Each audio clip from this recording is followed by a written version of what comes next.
দিলীপ ঘোষ চেয়েছিলেন মেদিনীপুর, কিন্তু দল তাকে টিকিট দিল বর্ধমান দুর্গাপুরের। এতে দিলীপের গলায় অভিমান। দলের একনিষ্ঠ সৈনিক হিসেবে অবশ্য ময়দানে নেমে পড়েছেন। বর্ধমানে গিয়ে দিলেন হুঙ্কার।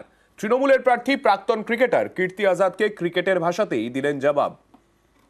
মান অভিমানের নয়, আমাকে একজন পার্টির সৈনিক হিসাবে যে দায়িত্ব হয়েছে সেটা আমি পালন করেছি, এটাও করব।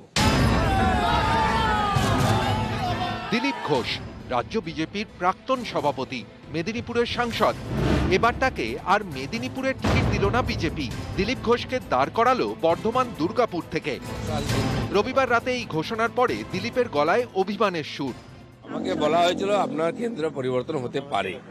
আমি বলেছিলাম যে আমি যেখানে কাজ করেছি, লড়েছি, 8 বছর ধরে আছি কর্মীদের সঙ্গে, সেখানে লড়াই করতে চাই।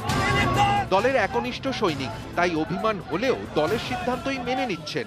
কার কেন্দ্র কোথায়, যেখানে আমি লড়বো সেটাই আমার কেন্দ্র, আর সেখান থেকেই জিতবো। পার্টি এটা জানে, তাই পার্টির প্রয়োজনে ওখানে আমি গেছি। পার্টি আমাকে নির্বাচন লড়তে বলেছে, আমি লড়েছি, যেখানে বলেছি সেখানে লড়েছি। এখন যেখানে বলছি সেখানে লড়ছি। আজকে সারা পশ্চিমবাংলায় যে কোনো আসনে আমরা জিততে পারি। দিলীপ ঘোষের প্রার্থীপদ নিয়ে কয়েকদিন ধরেই জল্পনা চলছিল।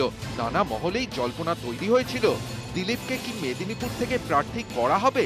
অনেকে অবশ্য দিলীপ ঘোষকে সামনে রেখেই ময়দানে নেমে পড়েন, শুরু করে দেন দেওয়াল লিখন।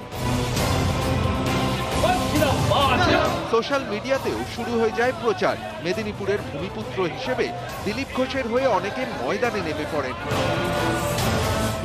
আরএসএস কর্মী দিলীপ ঘোষ 2015 সালে রাজ্য বিজেপির সভাপতি হন।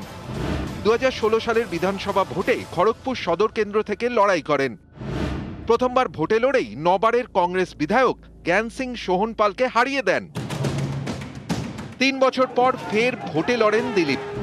2019 সালে মেদিনীপুরের সাংসদ হন, হারান তৃণমূলের মানস ভূঁইয়াকে। খড়গপুর সদর বিধানসভা থেকে মেদিনীপুর লোকসভা, সবই মেদিনীপুরে। দিলীপ ঘোষের চেনা মাঠ। এবারও সেই মেদিনীপুরেই দাঁড়াতে চেয়েছিলেন দিলীপ, কিন্তু তার হলো কই। পিচও তৈরি করেছি আমি, ওখানে টিমও তৈরি করেছি, ওখানে নিয়ে চিন্তা নেই। এখন যদি ক্যাপ্টেনরা ভুলভাল না করে তাহলে ওই সিট আমরা জিতবো। রবিবার প্রার্থী তালিকা প্রকাশ। সোমবার সকালে পুজো দিয়ে বর্ধমানের উদ্দেশ্যে রওনা দেন দিলীপ। বর্ধমান দুর্গাপুরে দিলীপ ঘোষের প্রতিদ্বন্দ্বী তৃণমূলের প্রার্থী বিশ্বকাপজয়ী ক্রিকেটার কীর্তি আজাদ। তিনি ক্রিকেটের স্টাইলেই চ্যালেঞ্জ ছুড়ে দেন দিলীপ ঘোষের উদ্দেশ্যে। हम 3 बार का एमपी है, 1 बार का एमएलए है, और वो यहाँ आएंगे तो यहाँ के टीएमसी के वर्कर उनको 0 पर आउट करके वापस भेज देंगे। अरे मजा आता है, कोई चैलेंज दे तो।